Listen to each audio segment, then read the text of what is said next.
part of the New Mexico Centennial celebration. We will be speaking with William Bill Buhler. I understand the I is for Ives. It is. He is a longtime TRC resident and attorney. And we want to thank you, Bill, for coming today. We're very pleased to be able to do this. Well, thank you for inviting me, Ann. Oh, you're quite welcome. First, tell us about where you were born, where you went to school, your military experience, so forth. I was born in St. Paul, Minnesota. Attended high school there. Went to McAllister College for 2 years in St. Paul. Transferred to the law school at the University of Minnesota in 1950. And in 1952 I received a BSL degree from the law school. At that time I was commissioned an ensign in the Navy. I reported for duty on an admiral's staff in San Diego, California, and for the most part, while on the staff, I served as top secret control officer. From there, I will say we had a child born in the Naval Hospital in San Diego by the name of Susan Buhler, and then Betty and Susan and I moved to Albuquerque, and I went back to law school and got a second degree there, an LLB degree, in 1956, and later was conferred a JD degree by that school.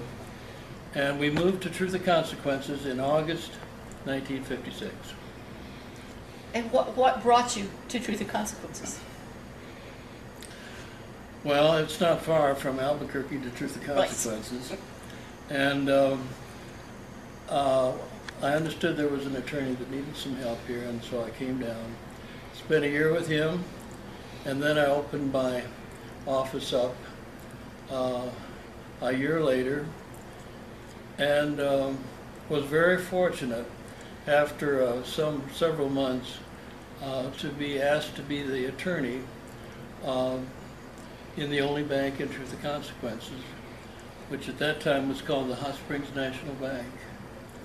And I was attorney and on the board of directors of that bank for about 16 years. And then after leaving that bank, I started a new bank in TRC where I was chairman of the board, and that bank was called First State Bank of Sierra County. Today it is the Charter Bank. Okay. And where was your law offices? Where were your law offices? My original office was in the theater building on Main Street. Later, I purchased a building where my office was completely set up. It was a large building where I had 2 private offices and a conference room and a reception area up front. And I had 2 full-time secretaries, so I had a very busy practice. In your practice, did you do any trial type things, or? I did, but I never enjoyed them. Do you have one that really sticks out in your mind as a big one? Well, I think probably the biggest trial that sticks out in my mind is the case of the Kane child. There was a custody hearing over who would receive the custody of Cody, and ultimately the husband did get the custody, but the wife removed the child without proper authority from the court, and ultimately there was quite an incident that happened when the husband went to, in accordance with the court order, get the child. There was a hot pursuit with his ex-wife, which culminated in an automobile accident where he and the child both died. And at the time, the 2 boys that went over to Oklahoma to assist were charged with first-degree murder in that yes. case. They eventually got And they were eventually found not guilty, yes. You also served on the city council for 3 years. Yes, for 4 years, from 1960 to 1964. Would you like to serve again today? Well, you know, when we served, we got $5 per meeting and not to exceed $20 per month. That was the pay you got, $20. And there were no benefits, like the medical insurance Right. and so forth. So I guess it would be much better to serve today. But money-wise, I don't know. Money-wise. I don't know about the otherwise. So, this building, we're in the museum today, so we felt that Bill would be right at home here. I want you to tell us the story of how Geronimo Springs Museum came about and all the people and everything it took to do it. Well, I've got a few notes here, and if you would permit me to refer to them from time to time. The idea of the Geronimo Springs Museum was not my idea. We had a city manager here.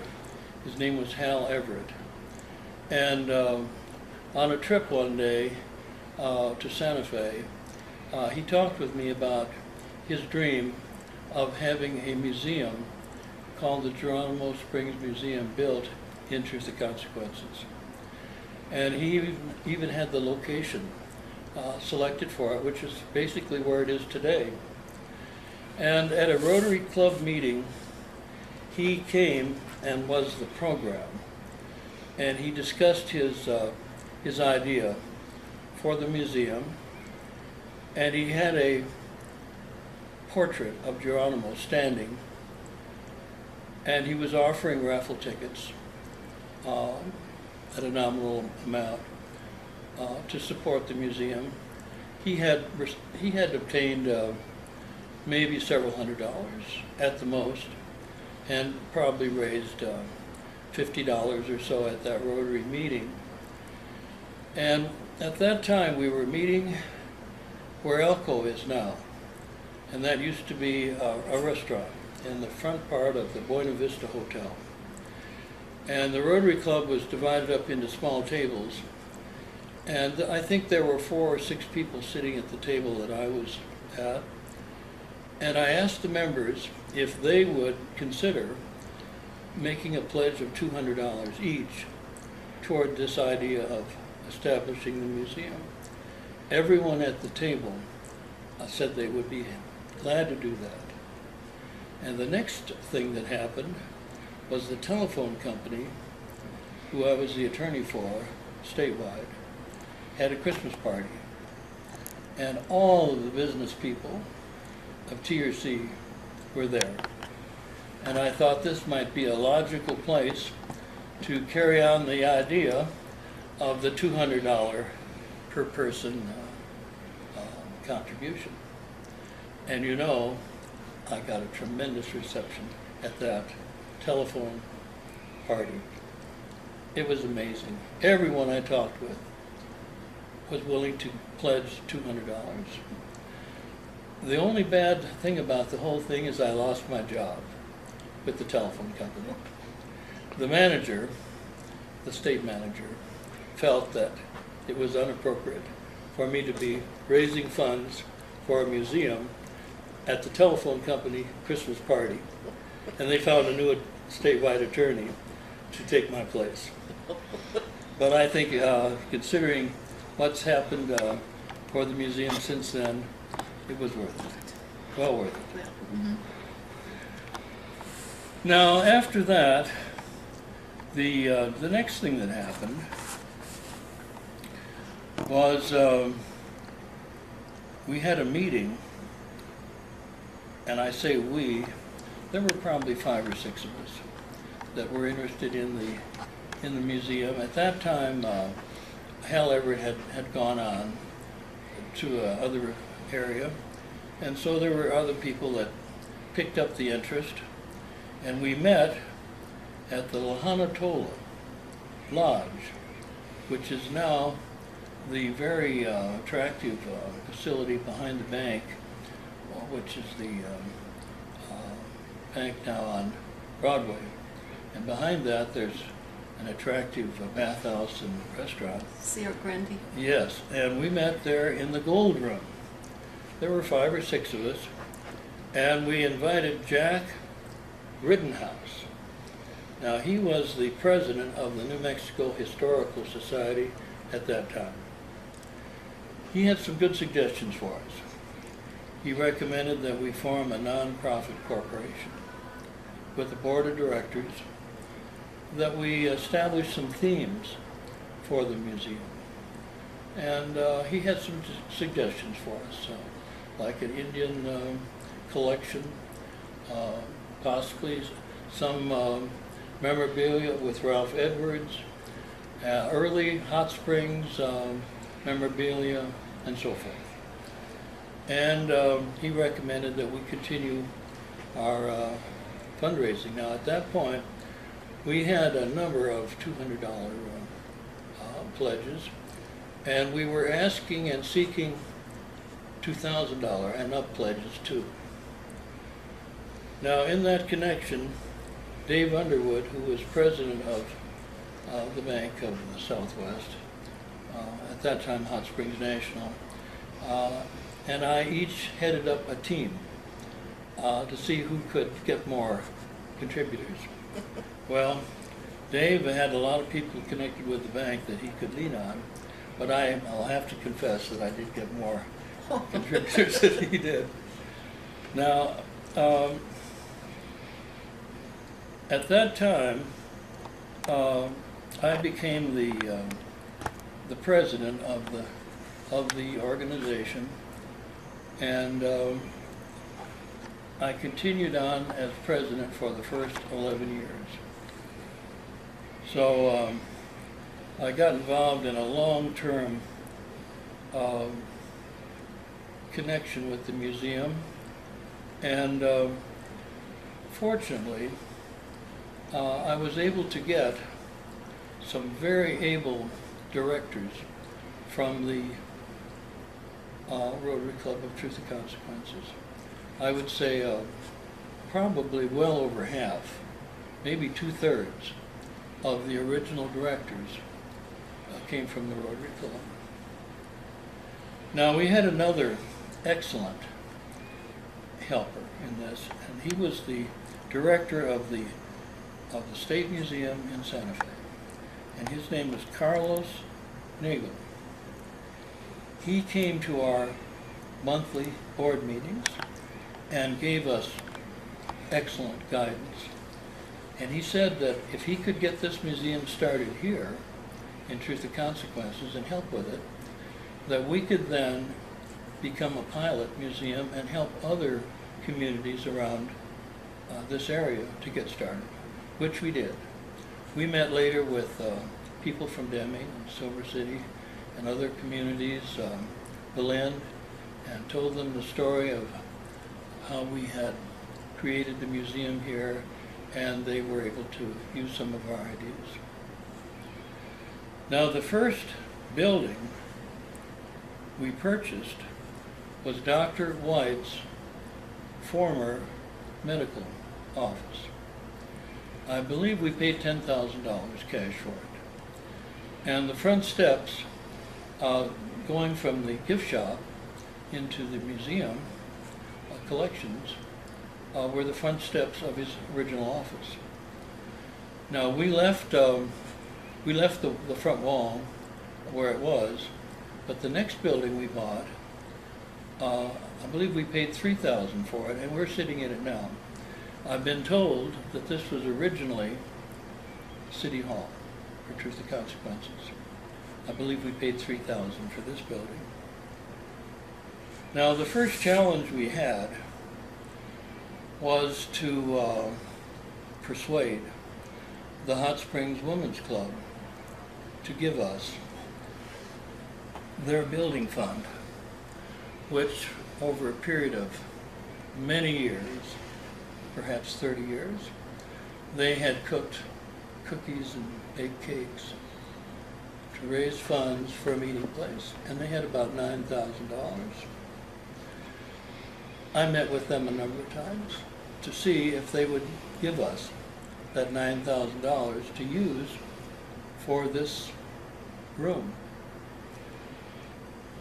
There was a major obstacle in getting that $9,000 from the Women's Club, and that was the placement of the kitchen.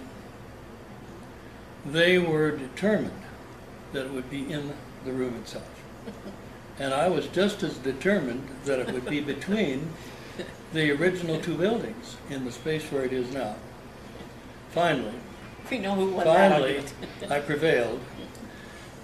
We signed a contract with the Women's Club because they thought that we might possibly not exist permanently. And they wanted some protection, which was understandable. And we've, in the contract, agreed that they would have this meeting place for half price of what we were charging any other organization. I presume that agreement is still in effect. There is a signed contract between, Yes. between the two organizations. And the Women's Club went on to do additional things for the museum. They bought over 100, possibly 150 folding chairs, which are stored in the back of this room, and some folding tables. And we have at times had 150 people at public addresses given by speakers from the area. And it's a nice program that the museum furnishes. Still in use today. Still in use today.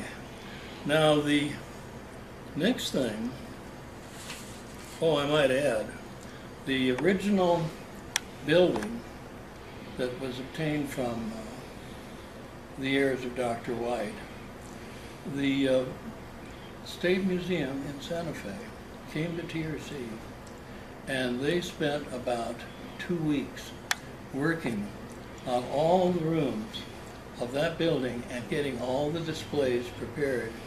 And when the museum was first opened, it was during a fiesta dedicated at that time, and it was due to Carlos's efforts from the State Museum that the original building, Dr. White's offices, was turned into the beautiful museum that we have there today, without any charge, I might add. Now then, the next thing that happened was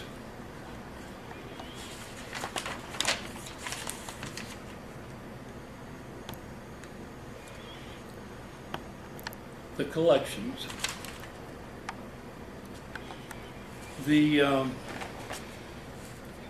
There were various families in Sierra County that had outstanding collections in their home.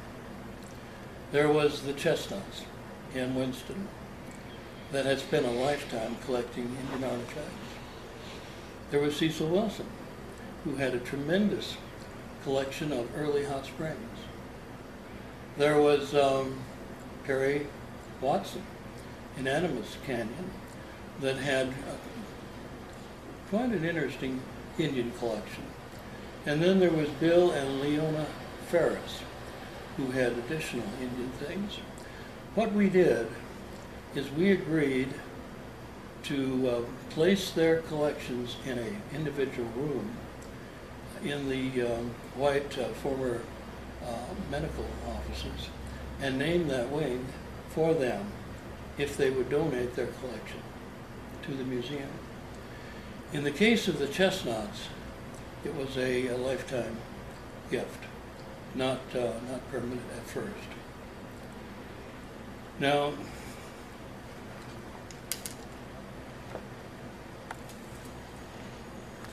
the next building that we acquired was the building next to this building we're in now, and it had been a boarding house at one time.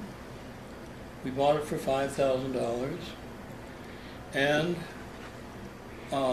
we asked Ralph Edwards if he would consider giving us the $5,000 if we devoted that building to his memorabilia.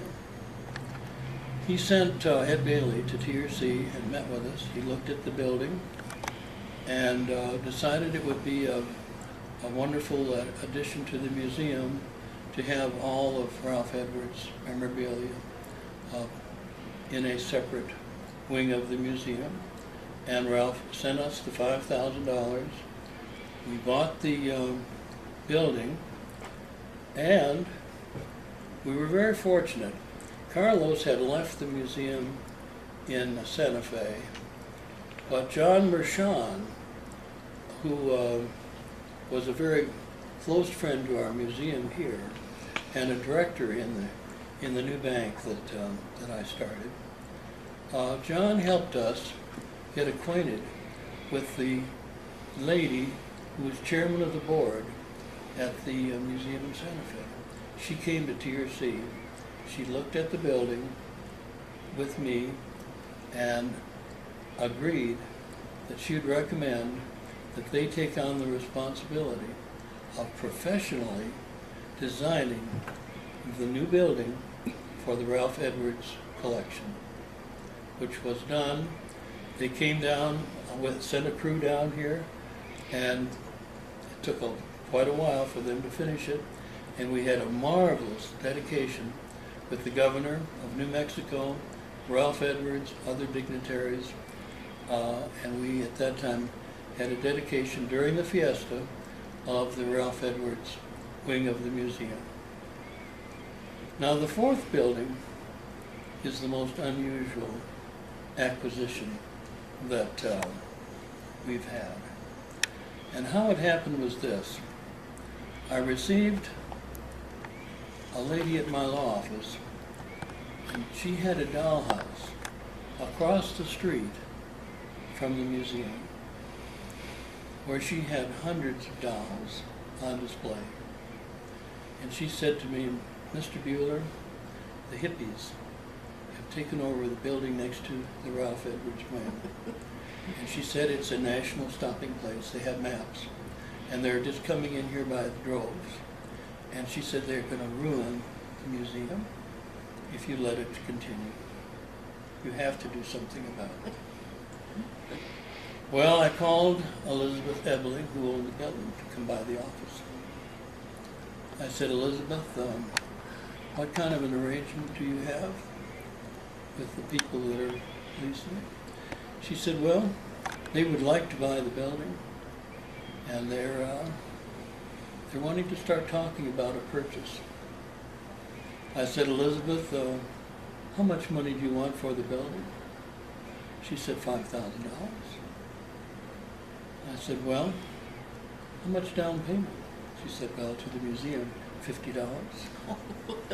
I said, "Elizabeth, what would the interest rate be?" She said the payments could be $50 a month and 6% interest. I put out my hand and I said, "Elizabeth, you've just sold Joe." Really? So the hippies were very, very upset. They wrote some nasty things on the wall before they departed. Now we had quite a problem about doing something with the building. And I contacted organizations here in town like the Hobby Club and different groups to see if I could get them interested in taking on a project. I couldn't get anybody interested in doing anything. And then something good happened. The bicentennial happened. And they were giving grants around the state to applicants.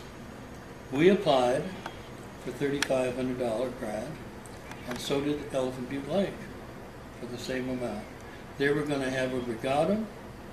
We were going to put the money into the new wing and celebrate the 4 heritages that had settled this area. We got the $3,500 grant. I talked to Delmas Howe and asked him if he would consider doing 4 murals for that wing if we furnished the canvas and the paint as a tribute to his deceased parents. Delmas agreed to do that. Delmas and I went around, we took photographs. We took a photograph of where Pancho Villa attacked Columbus. We took a photograph of up at the box where Geronimo had been captured. And we took a photograph of the lower, down the Rio Grande, another beautiful area where the river crosses the highway.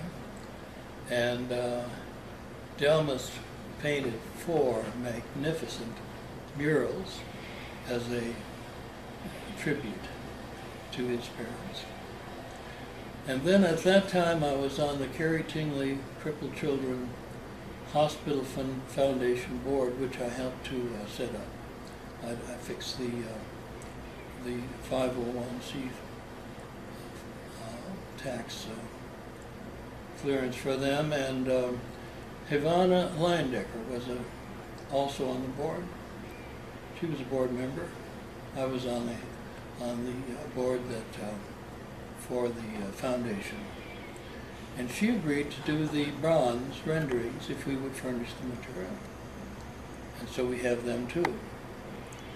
But I still had no one to do the room. No entity, no one. And so we bit the bullet, and the board of directors decided once a week in the evening, 6:30, 7 o'clock, come down to the museum and work on that room. My wife was not a board member. She came to, as did my son Bill. He was not a board member either. And it took a year.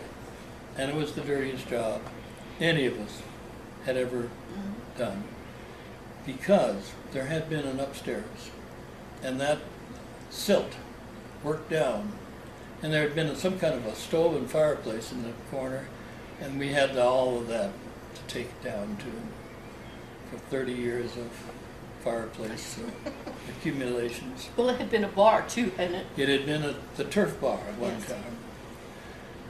Well, it became a beautiful wing. Art Selleck was a local contractor, and he did the contracting work in the building for free. Frank Lucchini, who was an electrical contractor, did the electrical work for free.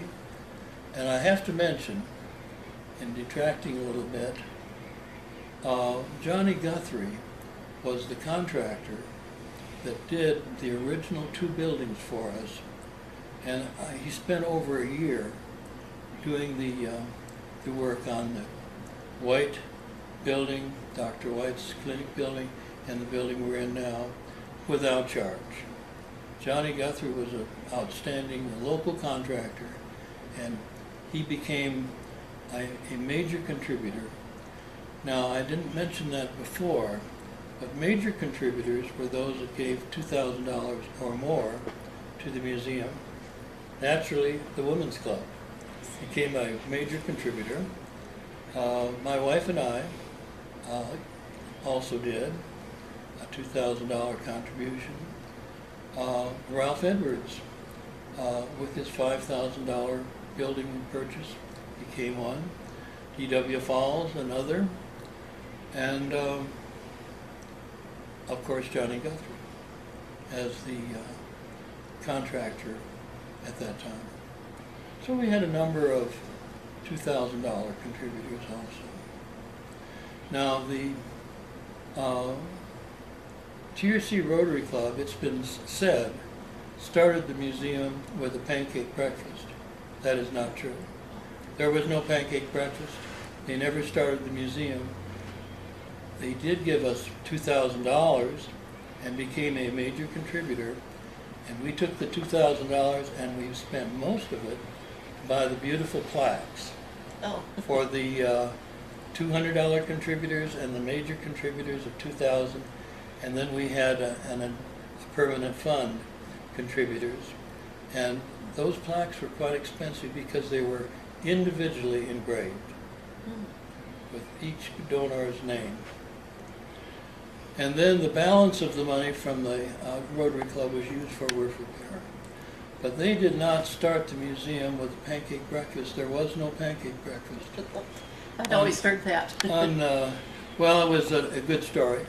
Actually, the idea for the museum was Hal Everett's idea. It was his dream, and I will say this, that the local people of TRC came together and contributed enormously for this museum. And it is entirely debt-free and was built entirely with local contributions from the people. The Rotary Club did assist. They gave us the money for the plaques and some roof repair, but they never had a pancake breakfast Okay. for the museum. Now, in later years, we might have asked the Rotary Club for a specific help on a project that we needed some help with, and they might have had a pancake breakfast later, like 10 years later, but not at the time. Okay. Now, there were other persons that made some substantial contributions here. I want to mention you, Ann. You and your husband found the mastodon remains over by the lake, which are on display in the museum. D.W. Falls called me one day and he said, Bill, I have quite an art collection in Albuquerque. I want you to come up. I'm going to let the museum receive a donation of what you select from my art collection. So Betty and I drove up to Albuquerque, and here were these magnificent paintings. And they were worth $5,000 a piece. He had paid that for them. He said, take your pick. Oh, gosh. We spent a morning selecting magnificent paintings, and they were all donated by D.W. Falls to the museum permanently, which was a marvelous contribution. Later, Mr. Chestnut came to the office. He said, Bill, he said, or Mr. Buhler, he said, I have decided to make the Chestnut collection a permanent contribution to the museum. I'd like to sign papers to that effect. And he said, I've found 2 Indian figures that I want to purchase for $400. Would it be all right if I buy them and they can be part of the collection? I said, if you want to buy Mr. Chestnut, we'd be honored to have you do it. Right. And for many years, they were on the 2 figures. They were life-size Indian figures that he purchased for us. I saw this morning in going through the museum, I saw the picture where he donated them. Now then,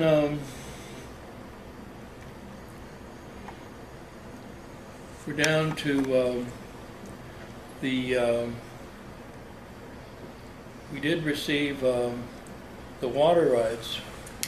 We got half of the water rights at the bank, which was the First State Bank of Sierra County at the time. They got water rights when they tore down the buildings for the new bank. One of them had been a bathhouse. They donated half of the water rights from that bathhouse to be used at the museum for our heating system, which was a nice donation. And then they gave us the ceiling tiles that we have in the 4th building, and they came from one of the buildings that were torn down for the new bank. Oh, yes. Now then, Jerry Keithley donated a building next to my law office that had been, I believe, a post office at one time. And then Louise Walls, she donated a building down at the lower part of the street that we're on, that we later sold. Right. And it's now Art gallery. Art gallery, yes. Now, another thing that I decided would be helpful, and that is if we had a permanent fund to support the activities of the museum. And so I began to ask my clients if they would be willing to sign a codicil, or if they were preparing a new will, if they would add a clause giving $5,000 to the permanent fund, where the interest only could be used each year, and over a period of several years, I received a total of close to $100,000 in, at that time, pledges. Now, some of those people have passed on, and I think we have probably $70,000 or maybe more on hand in that fund. More. More than that. My wife and I have each pledged $5,000, so you'll have that to look forward to. Now, as I mentioned, there's one thing we did have that was quite interesting as a fundraiser. We had an auction, and the auction was in the building that's soon to be torn down behind the Bank of the Southwest. That had been the youth center building. Oh, yeah. Now, at that time, we used that building for an auction. And people brought in things that they wanted to give to the museum for the auction. And then it was also a live radio auction. People could make bids over the radio of things that were being auctioned that they didn't see, that were described to them over the radio. And they would make their bid over the radio. And so we had it going with the people present in the building and the radio audience.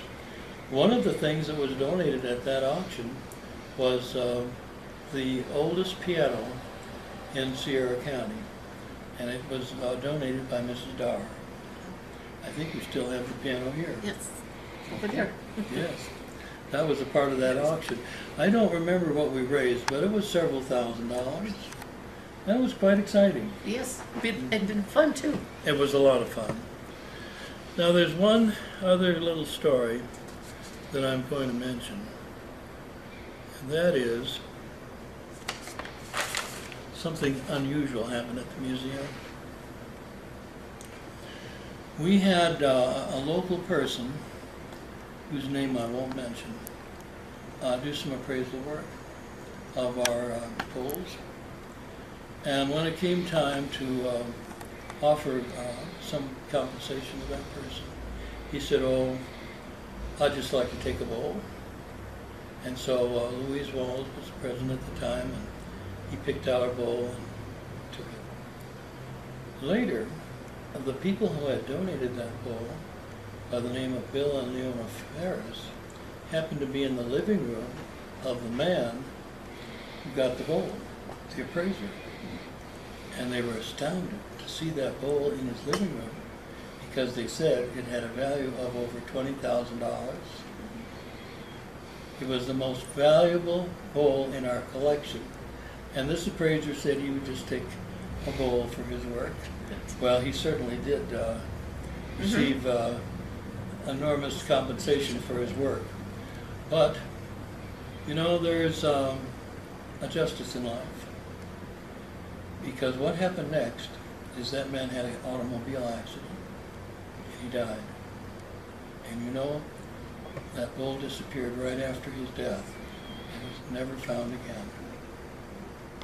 I tried to track it down and dead end. Dead end. Yeah. Well, I think that's probably a good place to end this conversation. Oh, Bill, that was wonderful. Well, You told me a lot of things that I did not know. The only thing about the whole thing, you did a marvelous job, but you took the 2 stories off of those 2 buildings over there. Boy, could we use them now. But I can understand why you probably had to do it. At the time, we really didn't need those upstairs, but probably it would have been a lot better for us if they had stayed up there, because the dirt that had been accumulated on the upstairs floors, we ended up digesting in our repair job downstairs. Because we are just bursting at the seam. We've gotten so many wonderful donations and things, we don't have any place to put them. So we're looking for a spot in town, somebody to rent us a place where we can store some things that really need to be in a nice, safe place, where we can get to them easily. We've had some buildings, but we sold them all. I know. You never know. At the time, we thought that was a good idea You too. never know what you're going to need in the future. Right. Well, in closing, I'll just say that this has been a, a very worthwhile project that I got involved with. I certainly don't want to take credit for the original idea because it was that belongs to Hal Everett. It was his dream and even the location. But the Rotary Club never had a pancake breakfast to start it off. They did have a program that Hal Everett was on hand for, in which he tried to sell some raffle tickets, but I don't think he raised over $50. And at our table, we raised over $1,000 in pledges just around our table, and I realized then how easy it would be to raise funds in the community for the museum. And that idea of the $200 really took fire at the party that the telephone company had. And you lost your job. And I lost my job, but it was well worth it. And I'm very proud to have been part of this organization. We've had some wonderful people over the years that have served so well and ably. I want to give credit to the volunteers. At one time we had an organization of 20 to 30, I think mostly lady volunteers that serviced took care of the gift shop. Yeah. And the gift shop has been a good supporter for the museum, and then we've gotten help from the city and the county also. So it's been a wonderful organization for the town, and I think we get upwards of 10,000 visitors a Close year. to that. And I think it's really the best thing TRC has going for it. I think so too. And due mainly to you. Well, And the community thanks you for that. it was a labor of love. Yes. And it was a lot of fun. I will say this in closing. I think back in the very early years that I probably devoted about 25% of my time every day to this museum. And it shows. It About shows. 25%. But I had a good practice, and I could afford to give that time. Well, And thank I was glad to do it. you. Thank you. We appreciate it. Well, thank you, Ann. We try to keep it up. We've added a log cabin on the west end, and we've added a visitor center on the east end. The log cabin was through the Forest Service. There is a story on the log cabin which I could Yeah, mention. tell that. Well, the Forest Service approached the museum and said that they would donate a log cabin to us for $1 a year, and they had several sites for us to look at. And so I contacted an old-time friend of mine by the name of Cloyd Beal, and Cloyd and I took my Jeep up to the Black Range, and we looked at 3 sites. We looked at one up in Fluoride Canyon, but the cabin was badly deteriorated. And we finally selected a cabin that was in excellent condition over on the Adobe Ranch. And so I said to Clyde, what would you charge the museum to take that cabin down log by log and bring it down? I'll loan you my trailer, bring it to TRC and reassemble it. Well, he thought for a minute or two and said, I would do that for $1,500. I said, Cloyd, you've just made a deal. So we got a wonderful log cabin, and we paid Cloyd, and it was a tremendous undertaking to take everything down and put it all back together again. Mirren and Chet Warwick had to babysit it while it was down. They were the chairman, Yeah. the co-chairman from the museum of that project, and Chet deserves a great deal of credit. He went to school and learned how to cut doors out of it so we could attach it. Well, he did a fine job, and he deserves a lot of recognition Right. and credit for the fine job he did. And that was fun. It was fun to do. It's a nice addition on the museum. Right. Well, we thank you for coming. We know you're retired now, so what do you do in your retirement? Now that you don't have to worry about the museum. Well, last week, I worked for about 8 days on my daughter's annual harvest at her pistachio orchard. And the museum has been taking a bag or two every year and selling them in small bags, and they're very fresh, excellent pistachios. So I may have a bag. She won't have as big a crop this year, but I may have a bag for the museum if they'd like to do that again. Yeah, because we had someone call the other day and wanted to know when we were going to get them. I said I didn't know. So, It'll be about 2 or 3 weeks. so thank you for everything, Bill, and for coming today, and we do appreciate it. Thank you for having me, Ann.